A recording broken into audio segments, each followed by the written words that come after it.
I'm Vin. I'm Sori. If you would like to get your song reviewed, dear listener, there's the filthy capitalist option. As Sori says, 125 gets you straight to the head of the line. You don't have to be a part of the alliance. You don't have to be part of the group. Wait a minute. And the biggest thing is you don't have to wait. You hop, skip, and jump right in front of everybody. 125 gets you there. You do that 3 times, and then get mashed down to the $75 rate for perpetuity. Yes! Also, there is a band review option.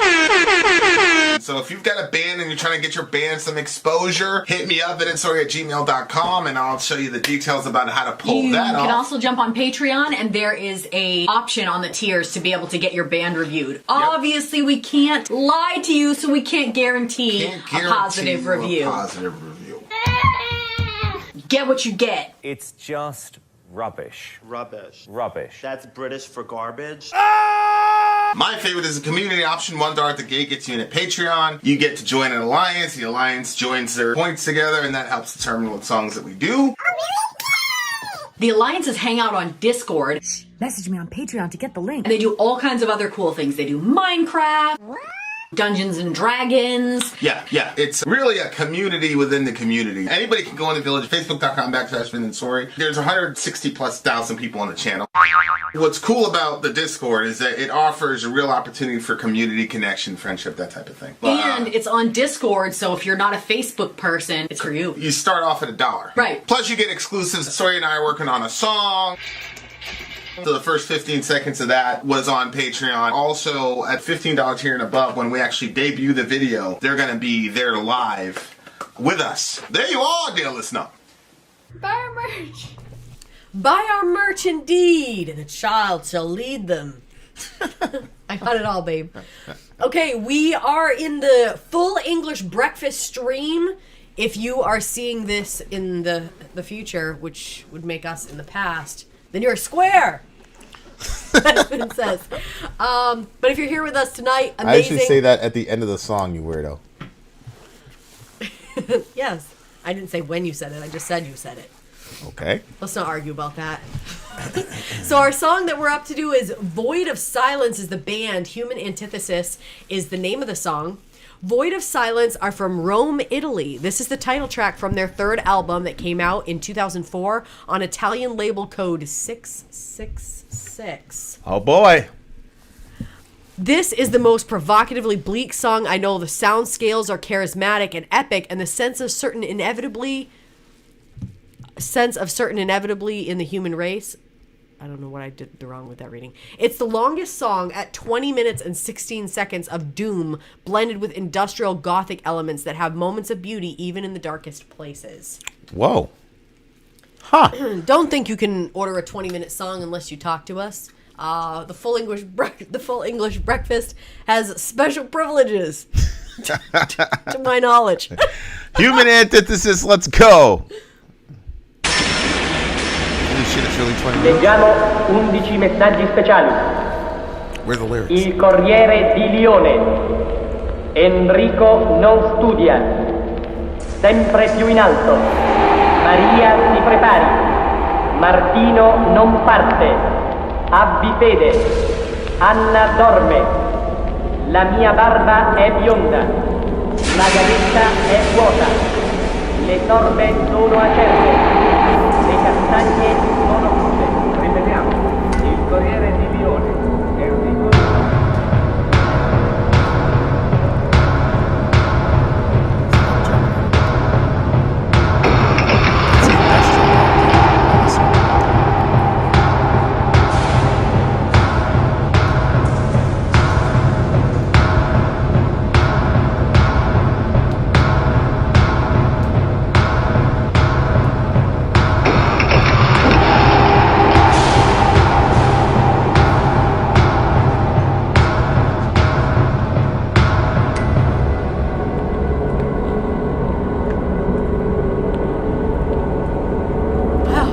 Nerve-wracking sounding. I know.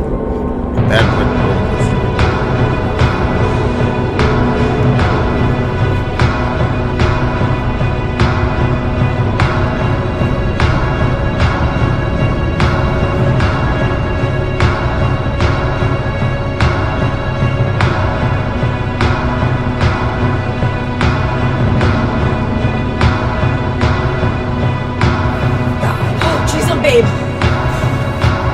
review.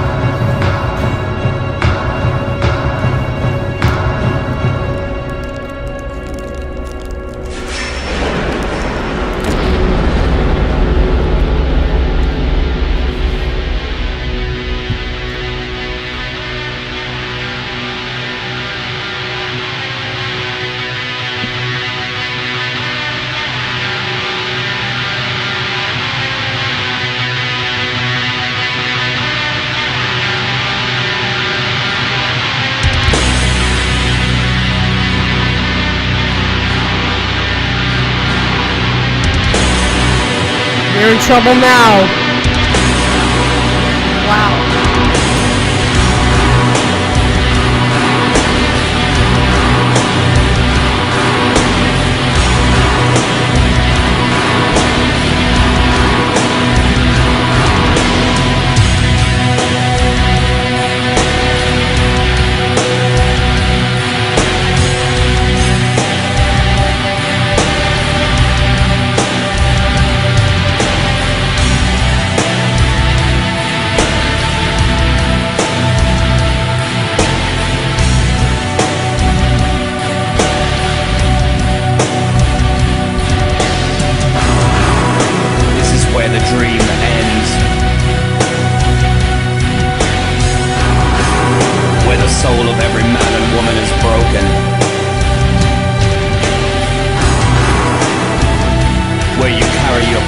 children in hope of salvation.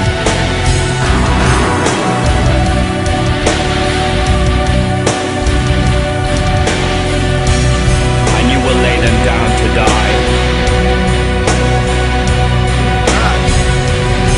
For salvation does not come. And the worth you have placed upon your life is finally revealed as nothing.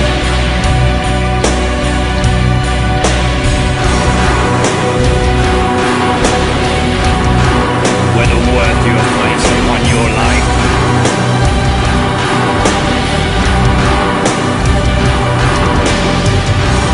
it is finally revealed as nothing.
barba è bionda, la camicia è vuota, le corde sono aperte, le castagne sono You can pray to God. You can pray to Allah. You can pray to whomever. He will not hear you. In your empty prayers, you embarrass yourself.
this that your ancestors died? Was it for this that the land was stained blood red? Here and now we face the end of all things, the final and the absolute. Planting seeds within the nuclear generation. Planting hope where there was none. The hope that we may sweep all before us and crush their memory.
whose hand is turned by the grinding wheels of history.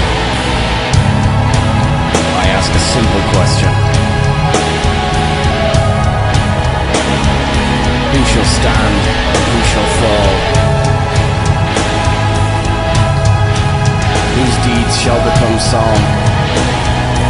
Whoa! And whose words shall become law?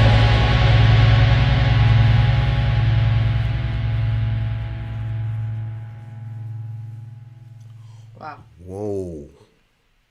Wow. This guy can write his ass off. Yeah, Holy and shizzle. secondly, his 20-minute song, was it really 20 minutes? It says 2015. Didn't feel like 20 minutes. Isn't that weird? We've listened to a lot of 4-minute songs that felt like a half an hour, my G. Mm-hmm. Yeah. No, this is a good one. This one It's a was very really good. strange effect. This one was... It really had that creepy feel at the beginning, like... Not creepy. Dangerous. Actually, it felt dangerous. Well, somebody said it sounded like you were in a prison. Yeah. And I felt like that was a very good... Yeah. And you like were trapped there. I feel like the... Yeah. Like when, And it wasn't when gonna be dudes good. are describing solitary Oh my god. confinement, you know. Well, like, I was picturing like one of those old dated prisons where they were like in shackles and lit by little torches. Yeah, it did have that, but That's you were in the like kind some of- horrible dungeon, bro. Yeah, like a really, really bad one. And it was not going to go well for you. It didn't matter who you were. That's a brave pick. This is where the dream ends, where the soul of every man and woman But I is just want to broken. say, like, as Raya said, like, you know, you guys know the price of the songs and the DJ streams and stuff, but if you come at us with a 20-minute song, that's like 3 or 4 songs stuck into one, you're probably going to get a response email from Soraya, unless you're in the... Look, we always reserve the right to do that shit. We do inner circles, we do favorites, we do it Yeah. all the time, and we don't lie about it. And there's nothing wrong with that. You're allowed to have friends. Yeah. Tina's been with us since day one. She's a Bible boogier, which, you know, that's... Bible boogiers are different. Oh, I know. For us. Yeah. I mean, Tina's more than even that. Like, I'm not saying that you were limiting her to that. No. But, you know, she's been around for a long time with us. Isn't she the one that showed you the apple trick? Yeah, she's the one that taught me the apple trick with, Yeah. you know, when you're cooking, and she came on with me like a couple Thanksgivings ago. Yeah. Not forgotten your information. Yes. Actually, the kids fucked up my cookbook. I mean, they did. They really did. They dumped some kind of sugary mixture, and it got all over all the pages that are covered in plastic, so that all the pages were stuck together and started molding. So then Johan was like, well, let me try to take care of that. He created the mess. He's like, let me try to take care of that. So he washed all the pages very good, but then he put everything back in, and it's like the soups are with the breads, and the bread is with the dessert. Everything's all mixed up. So And I may that- need some tips again this That year. leads right back into this is where the dream ends. Where the soul of every man and woman is broken. Where you carry your crippled children in hope of salvation and lay them down to die. Salvation does not come. Where the worth you have placed upon your life is finally revealed as nothing. Your weeping and wailing shall assuage no God. Let these words echo deep in your heart, for you shall hear them again and again. Cease your weeping and wailing. No one can hear you. Mm-hmm.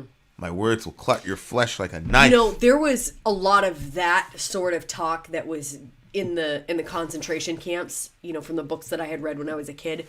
And they would say, like, there is no God, and there's no God that's going to come and help you. Nobody's going to save you and stuff. And there's this sort of arrogance that those people were getting when they were... Because life and that's death interesting. is in the hands of God. And he's the one that determines our comings and our goings. But people can get like this kind of demented, twisted idea that they're the ones that are behind it. And so I think that they had a sort of satanic, sort of godlike energy that was radiating from them. And the levels of horror that they inflicted upon other human beings is just absolutely indescribable. I think, you know, people always talk about how belief in God is a crutch to deal with the exigencies of the world. Mm-hmm. Lack of belief in God can also function the exact same way. Mm-hmm.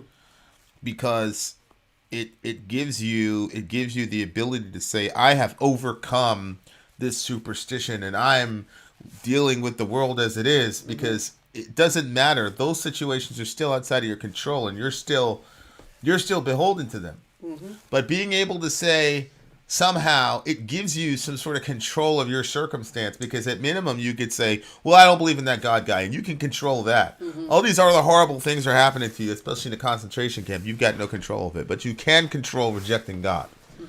And so there's a certain solace in that. There's a certain solace in saying, man, fuck that guy, bro.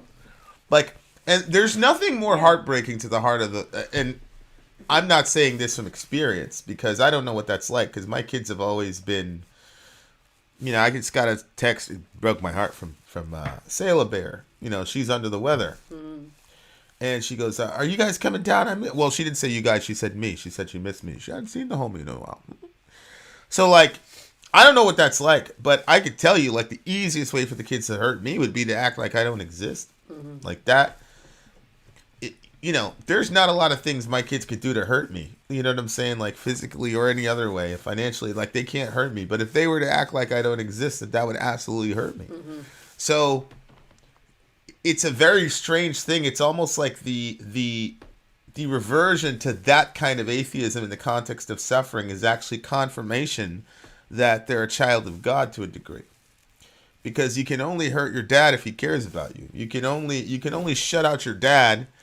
You're only going to use that as a tactic if you think that that's going to hurt him. But you're not going to assume that's going to hurt him unless you think he loves you. Now, obviously, what I'm doing is I'm Romans 1-ing the situation, right? Because Romans 1 says, I'm not certain that this is talking about all of humanity, but it says in general that we know that God exists, but that we suppress the truth and unrighteousness because we want to continue in our life of sin or whatever. But particularly for people in a concentration camp who are Jewish, who have a theistic background, and, you know, in the 40s, there were not a bunch of atheists running around waving the flag. You know what I'm saying? God has always had a very strained relationship with the Jewish people. Yep. In the sense of, you know, there's this famous saying, like, something to the effect of, God, thank you for choosing us, choose somebody else. Because it kind of put the bullseye on them from day one. So it's a very, very, very interesting way of coping with pain and suffering as a way of punishing God while simultaneously controlling some kind of major outcome in your life. Yeah. So I just thought Stephen Armour says total failure at being an atheist despite studying physics 7 years of chemistry. Yeah, I mean, and I had a failed attempt at unbelief as well during my high school years. You know, I was I don't do a lot of things very well, and trying to be an atheist was one of the things I failed miserably at.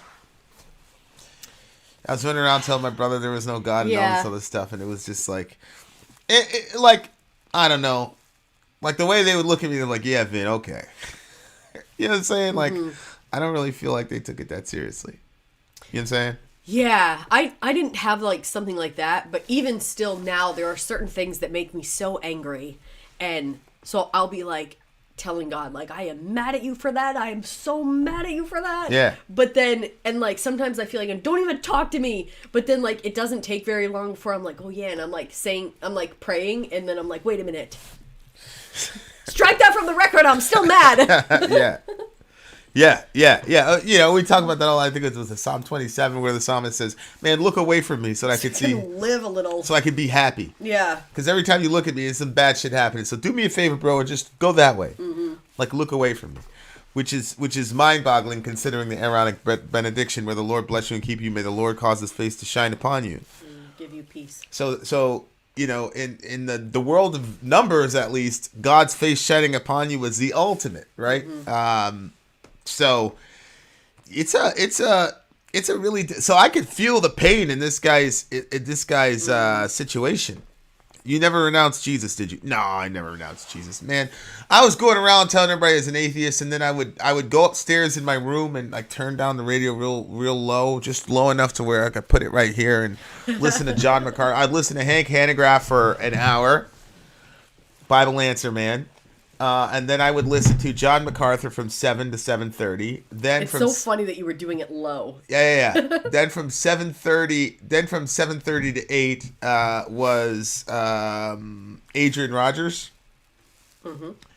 And then from 8 o'clock to 9 was Focus on the Family. That's too much listening for me. No, 8 o'clock to 8:30 was Focus on the Family, and then 8:30 to 9, which is really weird, was the Focus on the Family like radio drama series, but it was like really? for kids. Yeah, it was for That kids. was for what time? 8:30 to 9. It was, but it was a Supposed to be kids. right before they go to bed, I guess. Probably okay. That makes Give 'em a sense. little something and Yeah, it send was a 'em off to kids bed. show. It was a kids show. Yeah. And I would listen to that too. And then they had this lady called June Hunt from 9 to 11. She was a what do you call it? Like a counselor. She was horrible. She was so boring. These people would call up with all these problems, and they were very exotic. I feel like they were amazing problems. Really boring for you to say it's boring. Oh yeah, they were amazing problems, and she was a disaster. Right here, I want you to put this up there. She was I an don't know if absolute it's true or disaster. not, but she was so boring that I couldn't. So my point, I was running around telling everybody I was an atheist and all that, and it just. But it didn't stick. It didn't go very well. It didn't go very well. But this guy's going through it, obviously, and I think like what he's saying here is stop, cease your weeping and wailing. That to me is the crux of the first part of the song, right there. No one can hear you. It's horrible. It's horrible to say that, and it sounds like the guy is hopeless. But the goal of his unbelief is the cessation of pain. Okay, I thought that this was the evil person putting this on the people that were in this situation. Well, you perceive them to be evil because you're a Christian, right? You perceive them to be. You're saying, "Oh, this is an evil guy." I'm looking at this guy from a sympathetic stance. No. I was looking at it as like one bad person that's talking to the other people that were imprisoned, and he's saying, "Yes, you can look at it that. You could definitely look at it that way. Don't bother to pray because nobody's coming to you. You could look at it that way, but I don't look at it that way. What I look at it as is this guy is in so much pain, and the way that he solved his pain was to say there's no God to cry to, and so that sort of cauterized the wound. Like there's that multiple, that makes so much sense to me. Yeah. There's multiple ways to stop bleeding, right? Mm-hmm. There's multiple ways to stop the bleeding, but one very crass way is to heat up in a hot iron and then just. Yeah, this is for deep wounds. And murder those nerves, man. And so just like you have, by the way, I just created a new band name, The Murder Nerves. You're welcome. That's free. You don't even have to trade. You probably have to trademark that. But like, that's how I look at this kind of atheism. And I'm not saying that every atheist is like that. I'm talking about in the universe of this song. It seems to me that he's had an open wound all of his life. And the way that he closed that wound, the way he cauterized that wound was when he came to this realization or he convinced himself that there was no God, then it stopped him from crying out to anyone. And I think a lot of Christians, like, people always ask me, like, what have you learned from the channel or whatever? And yeah, I learned about metal and I learned about guitar and I learned about different theories. You listen to Stephen R. Moore or whatever, like, you're going to hear different theories, like the Mohammedan scale. Like, I had no idea that such a thing existed. But the biggest thing that I learned from this channel, and it has such a massive impact on me that's why I say most humans, when it's talking about Romans 1 and suppressing the truth and unrighteousness, I applied that to all human beings without exception. So anybody who said there's no God was just saying that because they were a horrible, terrible, rotten sinner and they were suppressing the truth and unrighteousness. Mm-hmm. And it wasn't until deep diving with these people, having relationships with these people, I'm specifically talking about the channel, where I'm looking at, and again, I'm thousands of miles away. Sometimes I'm different countries away, but I'm looking at these people. I'm like, I don't know, bro. This to me seems more like, and please don't be offended, these are conversations I have with God. I said, this to me seems more like when I would listen to Focus on the Family and they would talk about adoption and adopting Russian babies. And they would talk about how these Russian babies, and I don't know if it was propaganda, you know how shit goes with Christian radio, but these babies were crying all the time. And nobody at the orphanage would come for them.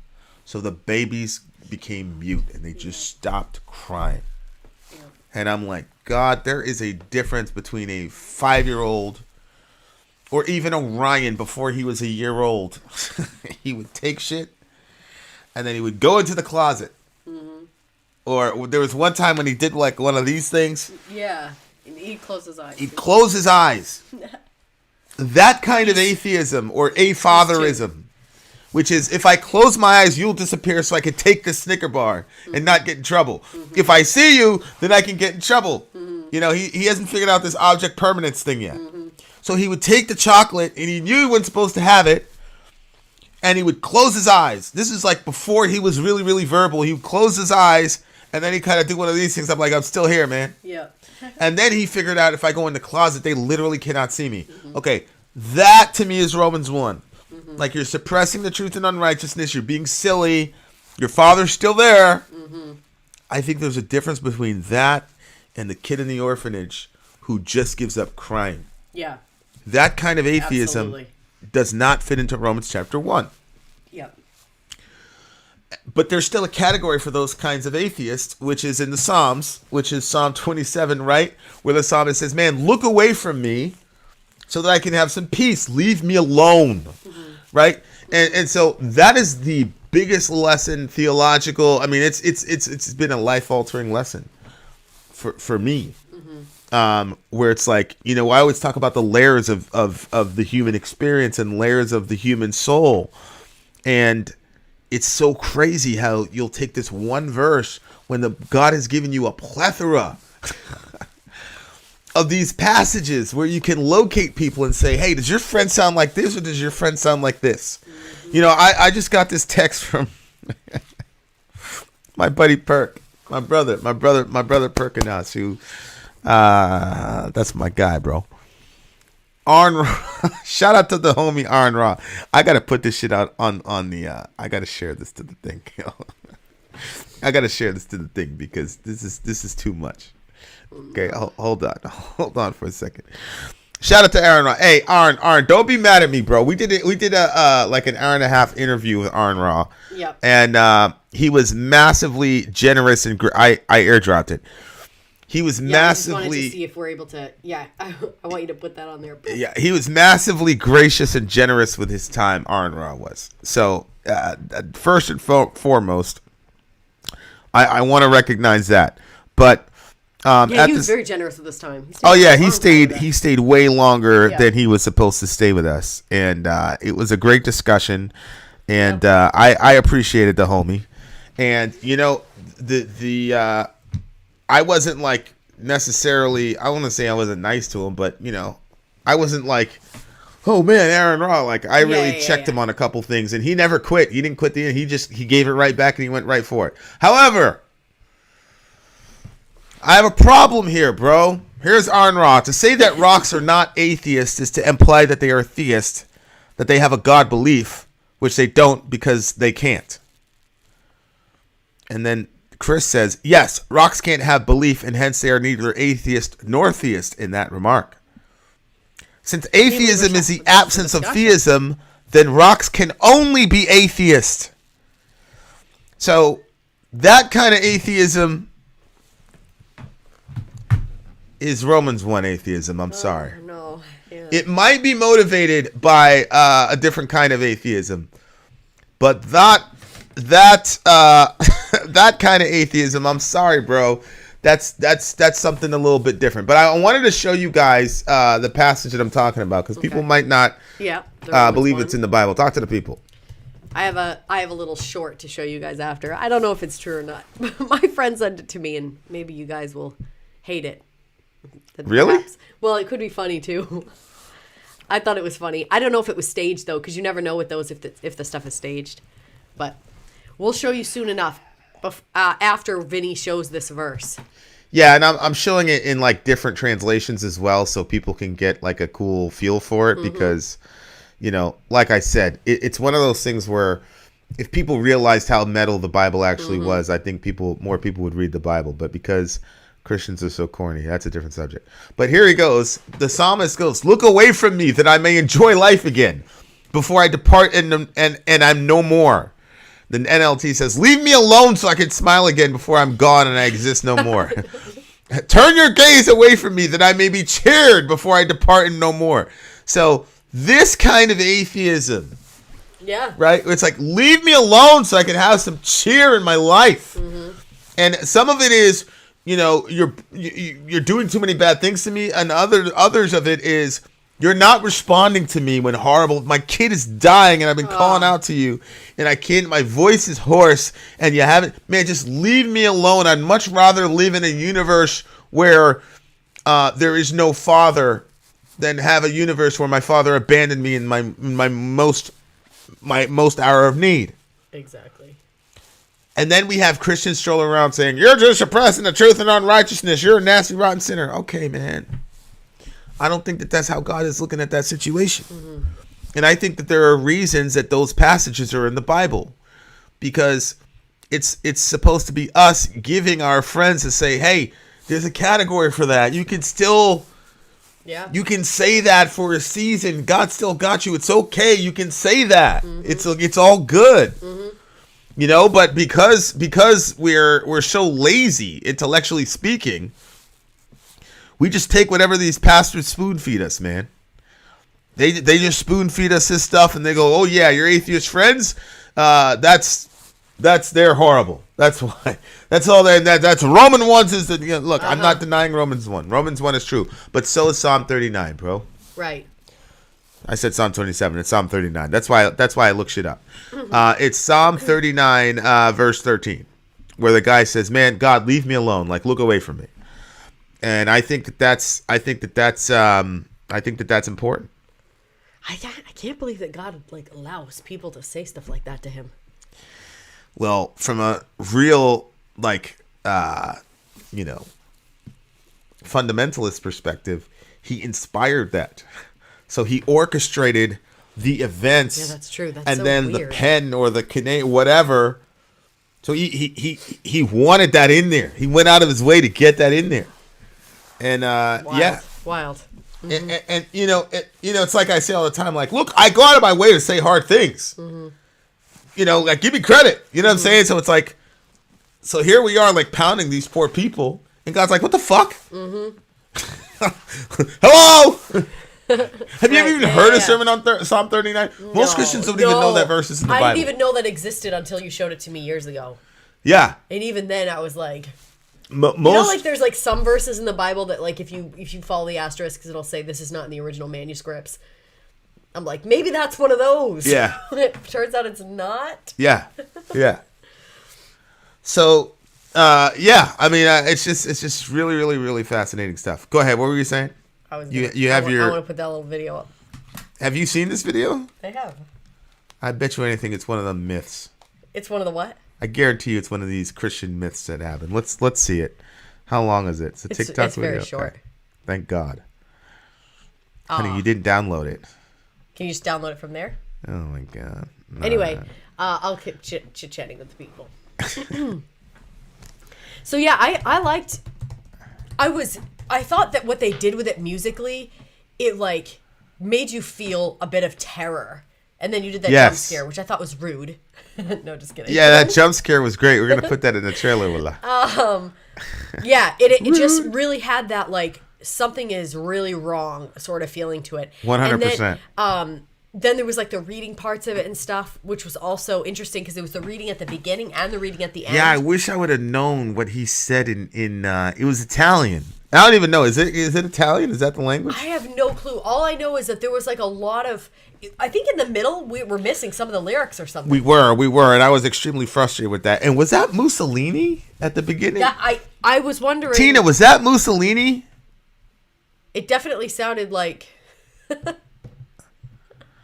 Is that Mussolini at the beginning? I don't know, but it sounded like Mussolini. Okay, we have the video, ladies and gents. Prepare yourself. When an atheist accidentally proves the existence of God. Okay? If there was a God, there would be a lightning strike in 3, 2, 1, now. Okay, this is very concerning. He says, "Oh, okay, this is very concerning."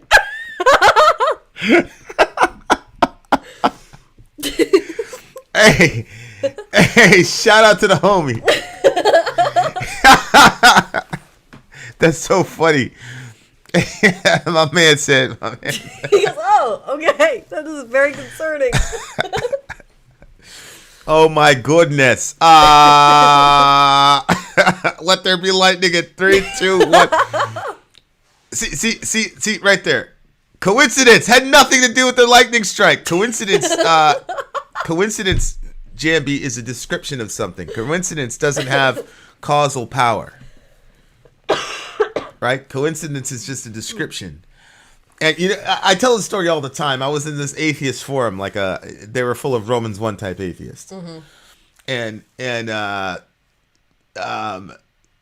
they posted this thing because there was this hurricane last year or 2 years ago, and it had ravaged Puerto Rico or something like that. It was like on the way to Florida or something. Yep. And then a bunch of these fundamentalist Christians came out on the beach, and they had their hands out. Yep. They're like, "Lord, divert it." Mm-hmm. And of course, it was one of those things where as a Christian, you're like, "Oh my God, this is mega cringe. This is mega cringe." And the Lord said to me, "That's your family. You're embarrassing your family in front of these people." And, you know, he knows how to get to me. I'm like, "Nah, I ain't no bitch. Okay, let's go." So I got on. I got on there and I said, "Are you guys all going to convert to Christianity if that thing gets diverted?" And of course, they all jumped on and yada, yada, haha, yada, yada, yada, right? And look, that's not my crowd. Like, the Christians in Florida who are going to go out to the beach, that's not my people. Like, they don't vote like me. They don't think like me. You know what I'm saying? But look, that's my family, period. Doesn't matter if you like them or not. That's why it's more important to love Jesus than people. Because people are flawed, so... Right, yeah. If you can always pull back your love for them, but Jesus is never flawed. So if he says, "Love them for my sake," what can you do? See, what can you do? Nothing. There's nothing you can do. Well, sure enough, the hurricane diverted. It didn't hit Florida. It didn't. So I went back and I go, "Mashallah, tabaraka, all of you guys are going to become Christians. I will find your local church so you can get baptized and profess faith in Christ." And they all... Right? They all, no, dude, it's all coincidence. And then they try to mock and they try to make fun of me for following up, but I could tell that they were kind of like, this is concerning. This is concerning. You know what I'm saying? Like, these motherfuckers figured out how to... manipulate the weather. They figured out how to manipulate the weather. I could tell there's a couple of them that were like, "Ha, you guys are so dumb." How'd they do that shit? But yeah, and that's when you could tell a Romans 1 person, right? Because it's like, there's nothing that can convince you, and you always have a "what about" in your back pocket, and you can always chalk it up to saying coincidence. So you could say, "Well, it was coincidence that lightning struck at that particular period of time." Okay, it's like I always say, belief or unbelief is a volitional issue. It is not a cognitive issue. It's not that we need to be convinced. It's that we want or don't want to be convinced, because there are benefits and drawbacks for belief and unbelief. Those are just facts. And there is enough in the universe that God has given us for clear and obvious belief if you want him. But if you don't want him, he's given you a mind where you can run in circular machinations and you don't have to do it. But the drawback to that is that your mind becomes darkened, and year after year after year, your heart becomes more and more hard and your mind becomes more and more darkened. And if you're in that crowd, you know exactly what I'm talking about. You don't need the Bible to tell you that. You know it. And the other thing I learned is that I don't need to argue about it. Because you're experiencing it right now. Yeah. Because right now, some of you are hearing, "Hey, you know he's right. You know I told you." Because everybody I've really, really talked to has sat down in quiet moments, not when they're in their public persona. They've all had experiences that they know. You know what I'm saying? Like, I talked to a guy, sweet dude, and he was like, "Yeah." He said, "Yeah, nothing of what you're saying is really crazy, bro. To be honest with you."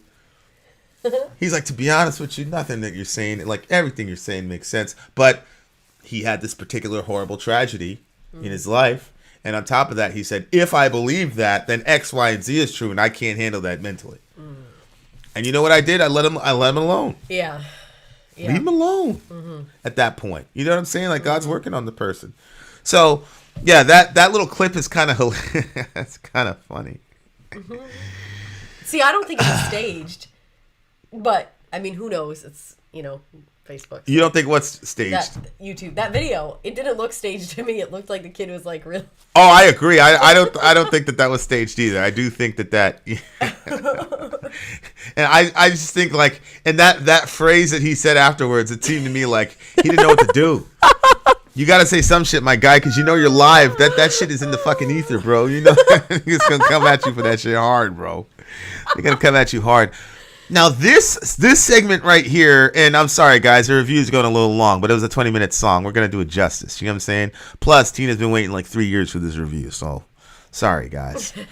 Now, this part right here was interesting because, to me, the top part was atheism, and this part right here is antitheism. Oh, okay. Like, I'm not certain that the guy here in this song, in this like verse, and like somebody said, like this is like 3 or 4 songs in one. It doesn't seem to me that this guy is necessarily denying the existence of God. He's just saying we need to go to war with him. So here's what I mean. Children, I call you to war. Was it for this that your ancestors died? Was it for this land that was stained blood red? Here and now we face the end of all things, the final and the absolute, planting seeds within the nuclear generation, planting hope where there was none. A hope that we may sweep all before and crush their memory and say there is nothing left in this world worth fighting for. They say there's nothing in this world left fighting for, nothing in the world left dying for. This is a lie. Now, this is a part of the song I'm like, holy shit, okay, where's he going here? There is much to fight for, so much to die for. There is one true enemy in this world. And then he says, do I need to say it?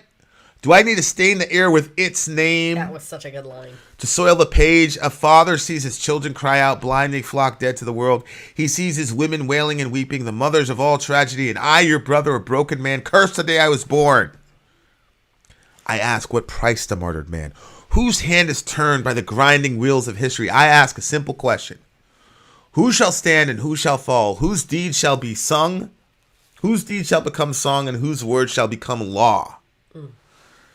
That, if you just look at that, that's not a denial of God's existence.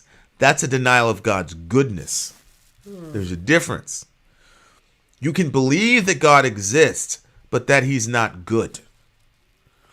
And it seems to me that this guy is taking an anti-theist stance, which is very interesting because a lot of Christians will say the progression should go from atheism to theism, and that's a good thing. But if you take Romans 1, a person could go from atheism to theism backwards. So now you say, okay, I'm going to give up the charade. Obviously there's a God, but I hate him. We're going to war. So even that is, because to me, it's not really a big deal if somebody acknowledges God. If somebody goes from atheism to theism, it's not really that big of a deal. Because I feel like God is closer. Like there's a particular atheist who calls himself an atheist in this chat right now that I believe God is working on like crazy. So, and same thing with Behemoth. Like I felt the spirit of God at Behemoth concert. You know what I'm saying? Too. Like I did too. Those people are tormented by the presence of God, and God makes himself very present to those people. And to some degree, that's hell, right? Which is very interesting, you know, considering, you know, the lake of fire and the river of life coming from the same place in Revelation and Daniel. But you see right there, like, he's angry at God, and it's obviously the problem of evil. Women are wailing and suffering, they're crying out and all the rest of it. And look at here. He says, this line was a crazy line, might be the line of 2021. He sees his women wailing and weeping, the mothers of all tragedy. So that's such a brilliant way to talk about women as being the mothers of tragedy when you look at the world from the angle of our fallenness and then the commensurate fallout that comes from our fallenness. Instead of women or Eve being the mother of all living. Right. It gets transposed into the mother of all tragedy. There's a friend of mine that had gone to like a Native American, I don't know what they call it, but it was a meeting like around the fire, and she had the women just like, there was like this sort of the music, I think, the fire, all that stuff, and then they were wailing, and they were feeling the pain of their ancestors. And I thought like the picture itself was so interesting and beautiful and terrifying that you could because there's a sense in which you almost feel it. Like, there are certain things that never happened to me, but sometimes, like, I feel as though they 100%. did. You know what I mean? Like, 100%. when you feel so deeply for humanity, or maybe we're going to find out something scientifically, you know, years down the road that within your genes is imprinted the pain of your forefathers and mothers. Yeah, I mean, epigenetics, I mean, that's already there. Like, you're late. Like, that's a thing. It is? Yeah, to look up epigenetics and all that. It's basically your environment and even the pain of your ancestors is imprinted in your genetics and has, yeah. Okay, well, then that, yeah. So you know, I liked the idea of that sort of like crying for the, like wailing for that pain. But then it's interesting what you said, like you can connect with your forefathers or your foremothers through pain or through victory. You know what I mean? Like, because they were all so victorious, otherwise we wouldn't still be here. Or through song, right? Right. Yeah. Right. Right. And that gets condensed in the songs that we pass down. Mm-hmm. You know, and you know, shout out to the homie. Shout out to the homie Jambi. Since you speak to him, Vin, tell God to bother. Tell God not to bother. Well, how did you know I was talking about you, Jambi? And secondly, my brother, if I prayed with all my heart, soul, and mind and strength for 10 million years nonstop, it wouldn't move him an inch because he's determined to have you. And he will have you because he's stronger than you. And he made you for himself. Shout out to Jambi. Shout out to And the big God. homie Jambi. Shout out to Yahweh.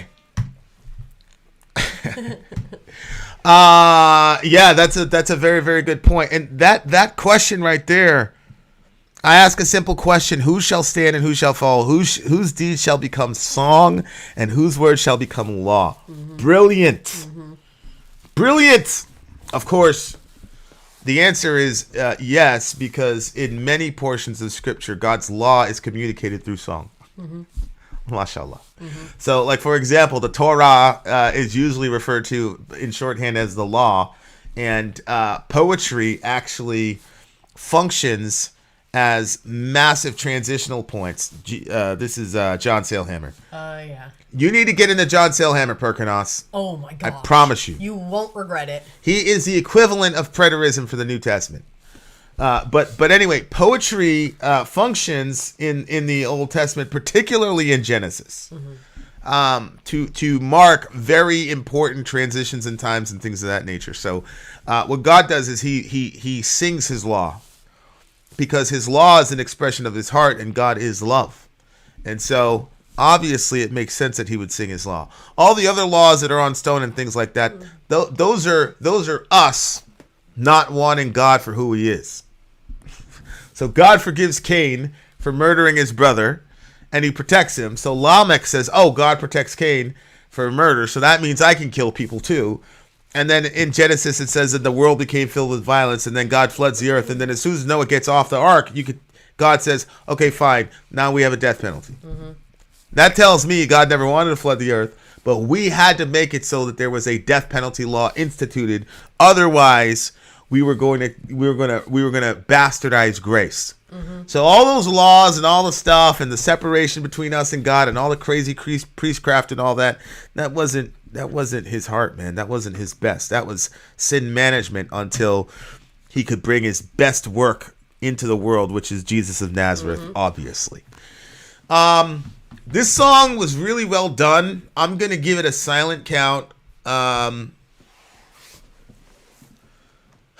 Because I feel like we've really misunderstood and not listened to our atheist friends as Christians. I think misunderstanding can be forgiven, but I think our lack of willingness to listen to them, mm-hmm. whatever it's motivated by, our own arrogance that we know what's going on in their head, or our own fear that their unbelief somehow invalidates our own religion, mm-hmm. which is what a lot of atheist kids go through. So I want to give a silent count as a sort of acknowledgement as a Christian that we've not listened well to you guys. Mm-hmm. And whether or not you guys have listened to us well or whatever is a different conversation. This conversation is specifically about that for me anyway. So shout out to all my atheist friends out there. I'm gonna give a silent count in honor of y'all.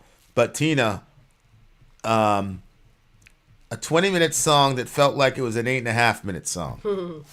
It's a 10 for me. Very, very good song. I really enjoyed the discussion. Really amazing song. So. Great discussion. And happy birthday to the big homie, Skylar Lyra. Skylar Lyra, happy birthday, homie. Having said that there, listener, Vin out. Sori out. Gone.